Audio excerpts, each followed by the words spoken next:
So we're on the top of Daf Gimel Amid Beis. Ravina Amar Li Olam Lo Tepuch. Rabbi Yehuda L'Divrayim D'Rabbanan Ka'amar Nididi Afilu B'Rishon Nami Sharia Uchla Diafrasu El L'Didchu Odu Limias D'B'Sheni Sharia D'Shtei K'duchos Hen. Oh, I may have gone a little bit too far. Odu Limias B'Sheni. That means that there's a suffix whether the first day of Rosh Hashanah is Rosh Hashanah or the second day of Rosh Hashanah is Rosh Hashanah. And therefore, the Tanai should operate and be valid b'manavsha. Either way, on the second day, you should certainly be allowed to eat the Beitza. Why? Because if each day is suffix, so then, as we said, we have the manavshach. When we get to the second day, for sure the egg is mutter. Because again, if it was prepared on chol, so then fine. And if yesterday was yontif, today is chol. And for sure I could eat the egg. So either way I could eat the egg. When I get to the second day, it's mimanavshach. Because the egg was laid on the first day.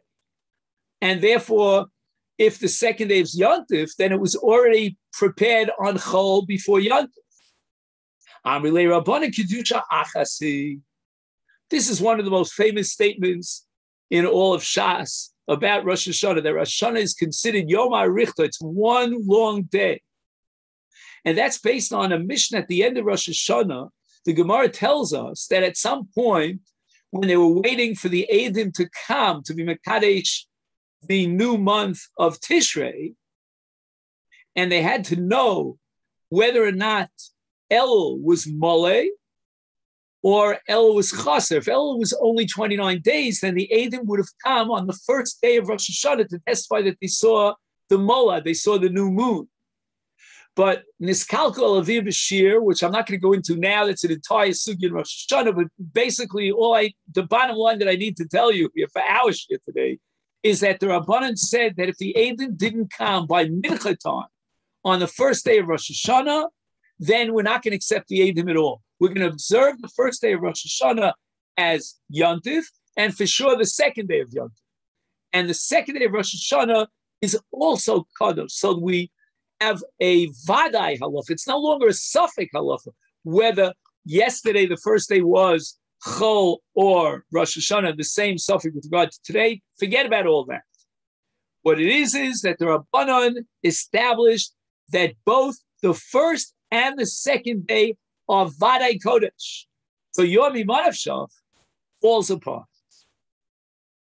Ravina, this is a different Ravina, Berei de Rav Ula Omar, Chacham. In the case of Erevin, where Rabbi Yehuda apparently says that the Beitza is Asura, that's B'Tarnagolas Homedes Legatal Beitzim, and therefore it's not ready for Shechita. It's not designated for eating purposes. And now we could have a real muktzah problem. Why? Because the hen is muktzah. It's not designated for eating. It's Homedes Legatal Beitzim. It's a hen that produces eggs. If the hen itself is muktzah, then the egg that's born from that hen, which is nigrar, basar imo, is also muktzah for Rabbi Yehuda l'tamei, and it's Rabbi Yehuda who accepts the principle of Islaim muktzah. So therefore, if the Tarnagolas is not designated for achila, and therefore the Tarnagolas itself, if you were to desire to shecht it on Yotiv is muktzah, is therefore even the Beitza that was born, that was laid to this Tarnagolas, is also muktzah. But as far as Gzera, the Gzera of Mashkim Shezavu, well, we're not going to include Beitza in the Gzera of Mashkim Shezavu. Meisvei, the Gemara asks a kasha on Rabbi Yehuda, on Rabbi Yosef and Rabbi Yitzchak. They both assume that the reason the Beitza is Asura is because of a rabbinic Gzera, whether it's Peros and Nashrim and Ilan or Mashkim Shezovim and Peros. What do we do with the following brisa? Echad Beitza shenolda b'Shabbos, echad Beitza shenolda b'Yontif. Ein metalton osa. It's muktzah, and we're not allowed to move it. Lo lechasos bo'as hakli. Let's say you have an open jar. It has a small opening. You could put the egg on top of it to make sure that no flies go into the jar. But you're not allowed to do that because the egg is muktzah. V'lo lismoch ba karya mita. This is a pella to me. Rashi learns that lismoch ba karya mita means that you could turn an egg on its sharp side and the egg could hold up a mita, a bed. In other words, the legs of the egg have to be grounded in something that holds onto the legs, like a shoe. And the Beitza could serve that function. The Miri says he doesn't understand what that's all about. The egg will be smashed to smithereens. But he says that we're talking about a case where he has, let's say, a bucket of water that he wants to drink from, but it's going to fall off the table. So he uses an egg to balance it on the table. This bucket of water is like leaning on the egg, and it won't break. In any event, this is all prohibited because the egg is muktzah. You don't want anyone to step on the egg and smash it, and it was laid to the tarnagolas. So you're allowed to cover the egg, which is muktzah, with a kli, a protective utensil. The kli is not muktzah. And this, by the way, is against a sugya at the end of Masechet Shabbos. The Gemara says at the end of Masechet Shabbos, no, actually it's early in Masechet Shabbos on Daf Mem Gimel, that ein kli nitel el davar nitel. You're not allowed to take a kli and move it unless you're moving it for the sake of something that's allowed to be moved. But to move kli X for the sake of muktzah, that you're not allowed to do. But our Gemara is going in a different direction based on this brisa, that although you can't move the egg, which is muktzah, you're allowed to cover the egg by moving a kli and covering it. But here's the part of the brisa that's going to occupy our minds for a while. Usfeika, what happens if you have a Beitza and you're not sure what the status of that Beitza is? Asura, we're going to have to be machmir on this Beitza. Let's say, for example, we don't know if the chicken laid the egg, the hen laid the egg on Erev Yontif or on Yontif. We don't know. L'chumra. Not only that, in this arva, if let's say you have a Beitza shenolda b'Yontif and it's Vadei Asura, but it got mixed up, be'elef Beitzos, your Beitzim, you had one Beitza shenolda b'Yontif gets mixed up with 1,000 Beitzim, kulam asuros. We don't apply the principle of bittul berov, which technically on a doraisa level would say that if this egg got mixed up with 2 other eggs, it should be mutter, because the egg has a certain chashivus to it. And something that's chashiv is not butter. On a Darabanan level, the Rabbanan suspended bittul in the case of something that has significance. Now, why is Beitza significant? That is the sugya we're about to embark upon, called the davar shebeminyan, something that's sold by number. We count each individual unit as part of the sale. Bishleimah Rabba, if you have an egg that's a suffix, whether it was born on Yontif or born on Erev Yontif, I understand why you're going to be machmir according to Rabba the Omar Mishum Hachana. Rabba derived the principle of Hachana from a pasuk v'yom hashishi. So he's dealing with the doraisa, and in the suffix doraisa you have to be machmir.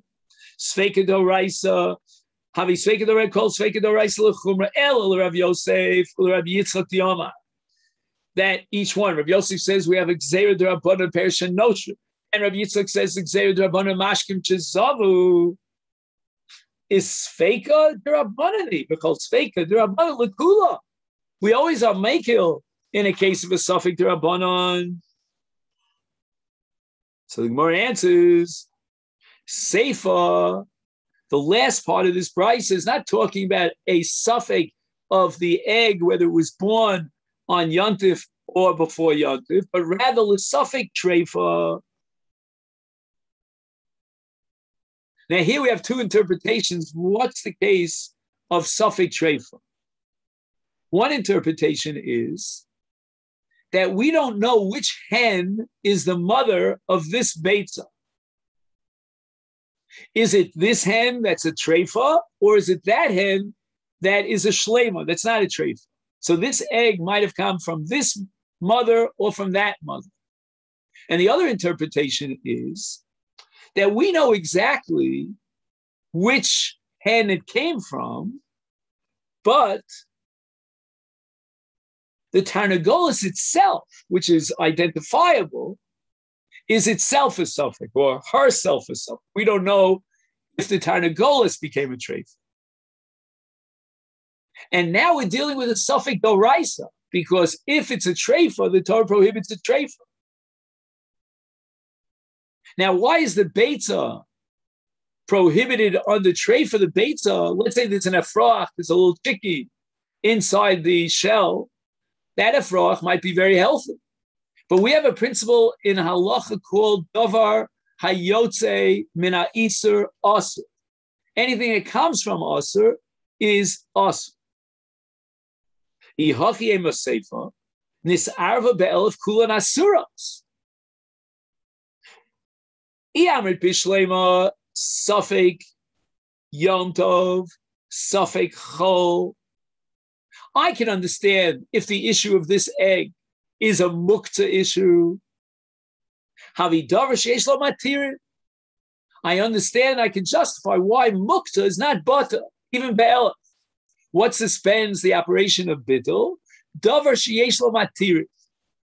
Rashi, afilu be'elif lo batil, about 2/3 of the line down the page. Afagav to be the raisa trade. Chad betray batil, kedisiv achri rab la'atos, achmir rabbanon. In a davar sheish l'matirin, the rabbanon were machmir. Let's not rely on bittul. Hol v'yesh l'cha, yesh l'matirin li'achar zman. Why don't you just wait till after Yontif and eat it then? Lo yachledu b'Yisrael yidei bittul. Don't apply bittul. Rashi seems to imply that bittul is a fallback position. That's not ideal. Is called over sheish l'matirin afilu b'elef lo batil. The classic case of a davar sheish l'matirin is mukta because it's also on Shabbos and it'll be mukta after Shabbos. Most other isur chametz is a davar sheish l'matirin according to many rishonim, because chametz is also only for the 7 days of Pesach. After Pesach it becomes mukta, so don't apply bittul. Wait till after Pesach. Masechet Chutz Yerushalayim might also be a davar sheish l'matirin. That's a big debate, because all you have to do is take the peiros to Yerushalayim and you're allowed to eat them in Yerushalayim. So you have a heter. Why rely on bittul when you have a heter? Suffix treifa, if you're interpreting this Beitza as referring to a suffix treifa, is davar she'elo matirin. There's no matir. Wait till after Yontif. It's not going to help you. It's a treifa. It might be a treifa. Is there for tibato beruba.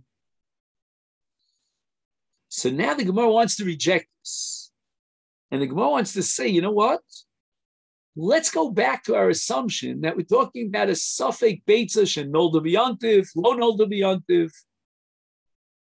And you're asking why, in a case of suffix, are we going to go l'chumra? The answer is because Beitza chashuva, Beitza has a certain significance to it. That's mafkia bittul. Again, all this is a rabbinic institution of a davar sheyesh bo chashivus. What chashivus does a Beitza have? And that is that it's counted. It's sold by number. Even today, by a dozen eggs. Am I right? You don't just say, well, take a bag full of eggs and pay me so-and-so. And we'll imagine, estimate how many eggs there are. Or weigh it on a scale. It's a davar shebeminyan. So Gemara says, "Hani chalaman di omar kol shedak b'limanu shaninu." This you have to write on a whiteboard, unless you're an absolute genius. There's something called kol shedarko limonos, and there's something called es shedarko limonos. Kol means all the time, exclusively. It's always sold by number, by unit.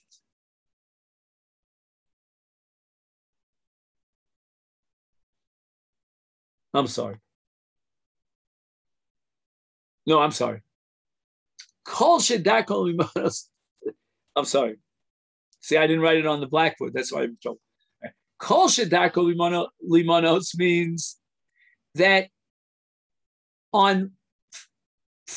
frequently, on most occasions, it's sold by number.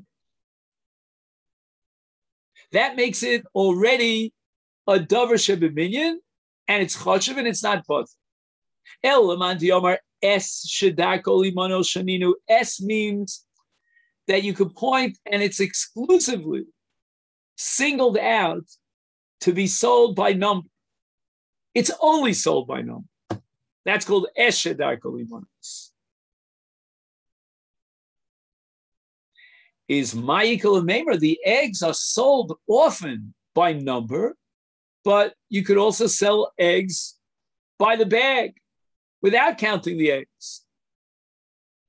And therefore, it's not a davar shebeminyan, and it should be butter. This we're going to try to prove that there's a machlokes amoraim about what constitutes a davar shebeminyan. Is it kol shedarko limonos that frequently we counted, or es shedarko limonos? It's miyuchad exclusively to be counted. This we're learning now in Mishnah in Masechet Arla. Misha hayulo chavile tilson. He's got chavilos. He's got bundles of tilson. Tilson are legumes, and they're used mostly for spices added to a pot of food. Shel klaya kerem. If these tilson were planted in a vineyard or with another zera, then they are osir bana and they require sreifa. You have to burn them. And this is based on a part in Parshas Ki Tetzei. I'll read the pasuk to you. Lo tizra karmacha kilayim, pen tigdash hamalea. And the Chazal say, what does it mean, tigdash? Tukad bh. You take the letters of tukad and you read it as notrikin for t-code bh. Tukad bh. This arvu be'acheros.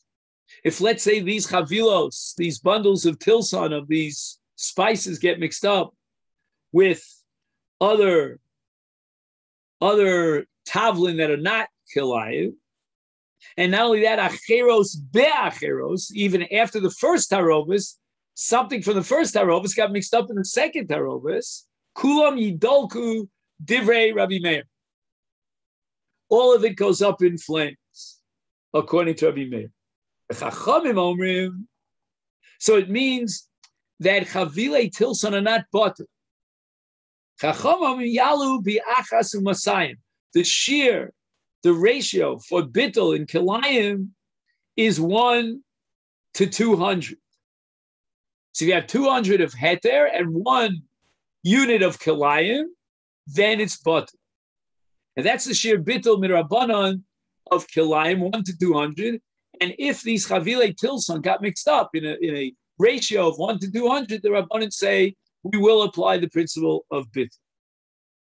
Why does Rabbi Meir suspend the principle of bittul? Shahai Rabbi Meir Omer es shedarko limanos, that which is sold exclusively by number is a davar chashuv and mekadesh. It generates an itzur. Now tilson is darko b'minyan, rak b'minyan. We only sell it by number. Acham omrim eino mekadesh. I'm not going to apply this principle of davar chashuv eino batil except in 6 cases. Ela shisha dvarim bilvad. Rabbi Kiva omer shiva. the Eluhim. What are these 6 cases? Number 1, Egoze Perech. So these are nuts that come from a place called Perech. Rimone Badon, pomegranates that come from good old Badon. Chavios Stumos, these are barrels of wine or oil that are closed, sealed, and they're only sold by number. How many barrels are you selling me? The Chilfe Trodin. Trodin is what we call selek. And he's got the olim, the leaves on top of the selek. And those are sold pretty inexpensively, but nevertheless they're sold by number. The Kilche Kruv is already a cabbage that's grown in Eretz Yisrael. And they grow like very large, almost like a tree. And they have a great deal of significance to them. Udlas Yevanis. And this is a gourd that comes from Greece, imported from the Greek Isles. Rabbi Akiva Mosif, he has number 7, Tikro Shel Balabayis. The Balabayis bakes larger loaves of bread, and they are all chashuv, and they're not butter. Now the Mishnah gives a closing statement and says, "Haroyli arla, haroyli kilaya kerem." In other words, amongst this list of, let's say the Chacham have a list of 6, you could subdivide them into 2 categories. One is mina ilan. Ilan means that which grows on a tree. Like, for example, Egoze Perech, Rimone Badon, and Shemen and Yain. All this comes from the tree, from the olives and the grapes. And they lend themselves to the Isar Orla. Haroy Klaya Kerem, this is not something that grows on a tree. Is Klaya Kerem means Chavios Stumos of Chilfe Tardin, which are legumes, Kilche Kruv, cabbage, Glas, Yavonis, which is a gourd, and Kikro Shel Balabayis. All these are subject to Klaya Kerem. The Itmar Allah. And now we have Machlokas HaMoroim. How to understand Rabbi Meir's Shita that we don't apply bittul because of the davar shebeminyan. It's counted. Rabbi Yochanan Amar Es Shedarko Limon Shamina. In other words, everyone is very makpid, very careful to sell them under all circumstances by number. Rav Shimon Lakish Amar, he's going to be more machmir. He's going to include in a davar shebeminyan kol shedarko limonos. Darko limonos means, you know what? It's a derech. It's acceptable that sometimes you sell it by number, and sometimes you sell it by what's called omen. Ha-nichal Rabbi Shimon. Now we're going to talk about the Beitza's treifa that got mixed up, and it's not batel. Le Rabbi Shimon ben Lakish, we're fine because eggs are very often, frequently sold by number, and therefore it constitutes what we call kol shedarko limonos. Right? That was Reish Lakish. Let's go over that. Reish Lakish said kol shedarko limonos. Now we understand why a Beitza is not butter. Why? Because there are people, not everyone, that are makpid, they're very careful to sell it by number. Elul Rabbi Yochanan, who says, Eshedarko limonos, only if you sell it exclusively by number, then it's a davar shebeminyan and it's not butter. But eggs are frequently sold by number, but they're frequently sold by omed. Michael and Maimar, how are you going to justify the fact that we learned in the Brisa that a Beitza's treifa is not butter? Rav Papa says that Rabbi Yochanan will point to one Tana who actually maintains that shita of Reish Lakish of kol shedarko limonos.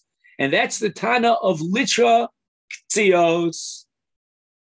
Now we're talking about the laws of Truma, and we're talking about a certain volume of Truma.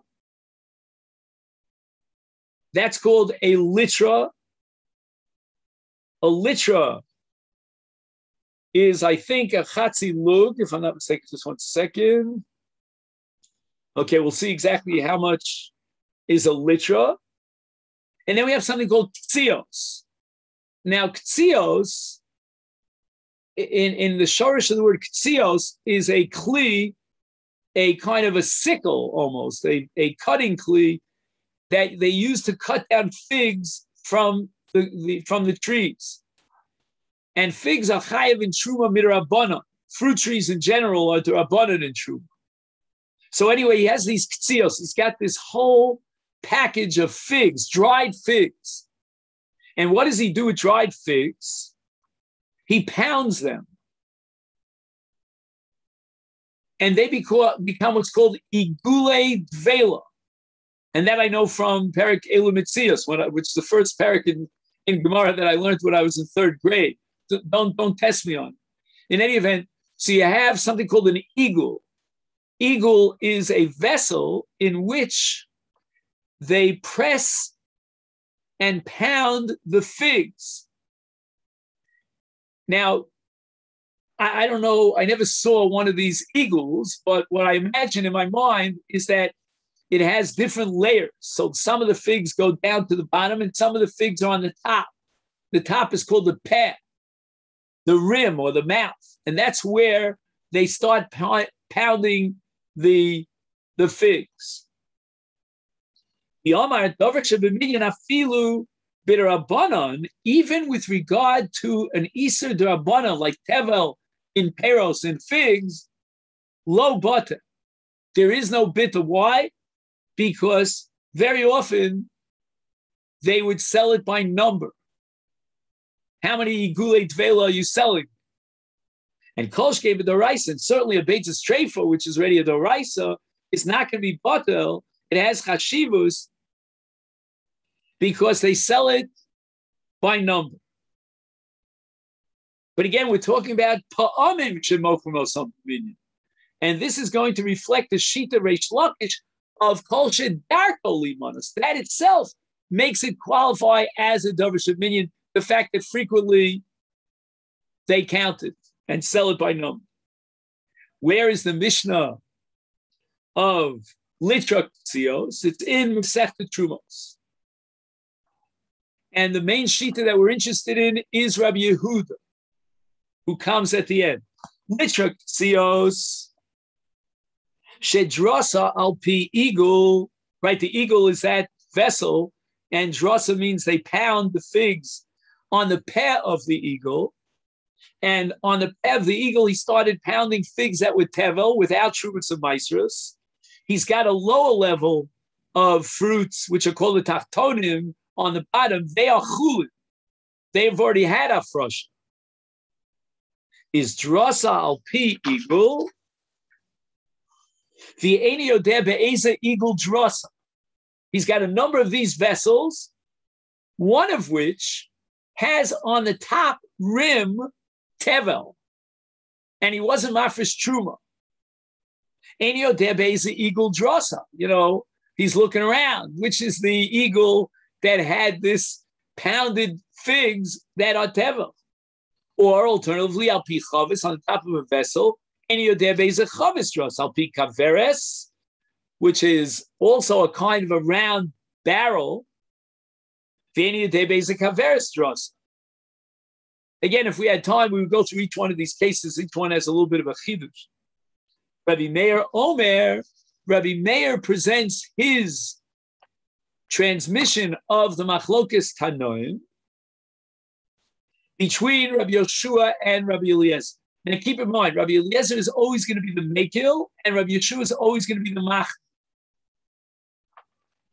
And here we turn to Daf Daled. So we'll get a little bit of 5-minute head start on Daf Daled, which is tomorrow's Daf. So Rabbi Meir records that according to Rabbi Eliezer Omer, Rabbi Eliezer is going to apply the principle of bittul. Now, with regard to Truma, the magic number for bittul is 1 to 100. And now he's going to look at all the different litros, you know, these different volumes of figs, and he's going to come to the conclusion that you have at least 100 against the volume of that litra that he pounded that was teva. And therefore, we're going to apply bittul.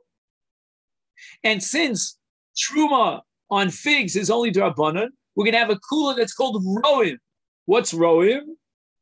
Roim es elyonos, kiyu en prudos, vitachtonos, malos es elyonos. Unbelievable. Roim, we can imagine as if there was a mixture here, a mishkababel, between the top layer of figs that he pounded and the bottom layer. The bottom layer are chulin, and the top layer are tevel. But for the purpose of bittul, we're going to integrate both. Even though they would never mix together, we're going to imagine that they're mixed. And that's a kula of the Rabbanon with regard to bittul, and that's called roim. And Rabbi Yeshua Omer, what are you talking about? In Yesha Mea Pumin, if you've got 100 of these vessels, these igulim, each one has a rim, and if now I would calculate the problematic truma and calculate it with the other pumim in which they got mixed up, yalu, then I can apply bittul. B'im lav, pumin asurim. Tachtonim mutarim. Shulayim is called tachtonim, is mutarim.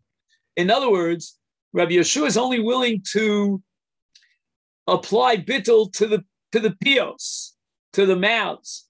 And you've got 100 mouths, then there's bittul. So that's the version of Rabbi Meir. Rabbi Yehuda argues with Rabbi Meir, again, a different version of the machlokas between Rabbi Eliezer and Rabbi Yeshua. Rabbi Eliezer omer meisham mea pumin yalu. Rabbi Eliezer accepts what you, Rabbi Meir, considered the sheet of Rabbi Yeshua l'chumra, and we're only going to calculate the pumin because the truma is on the pumin. We're not going to integrate the tachtonim, the shulayim, to create bittul. Im lav, pumim asurim, v'shulayim mutarim. If you don't have 100 in all the pumim, then the pumim are asur and the tachtonim are mut.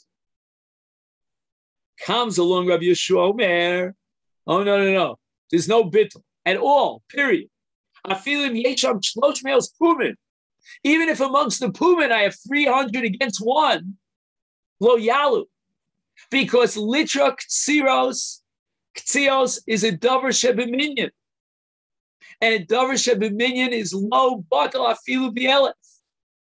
Says Rabbi Yochanan, you see clearly that according to Rabbi Yehuda, in his version, Rabbi Yoshua the Tana holds that ktsios, which are sometimes sold by number, which is called kol shedarko limanos, is a davar shebeminyan, and it's not batal. And then we'll just finish up the Beitza, and that's what we'll end for today. Drasa, the eagle, the eni yodeh beis the eagle drasa, divrei hakol yal.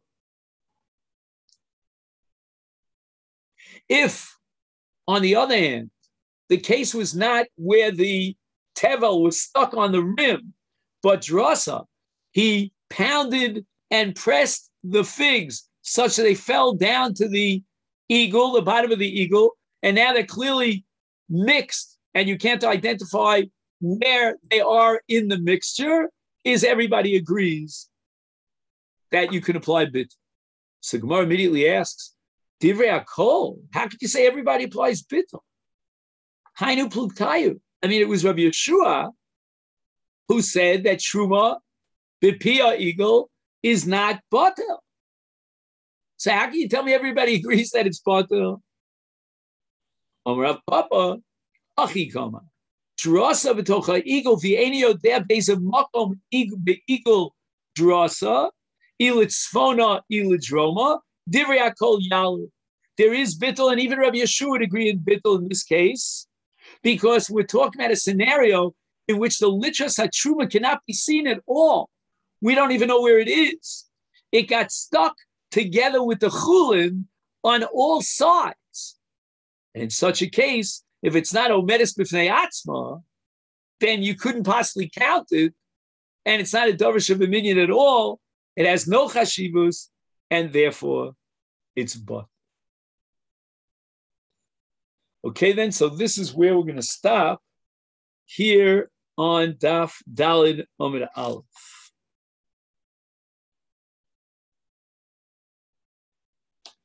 And then thank you so much. And I wish everyone a great Shabbos, Parshas Nitzaveh.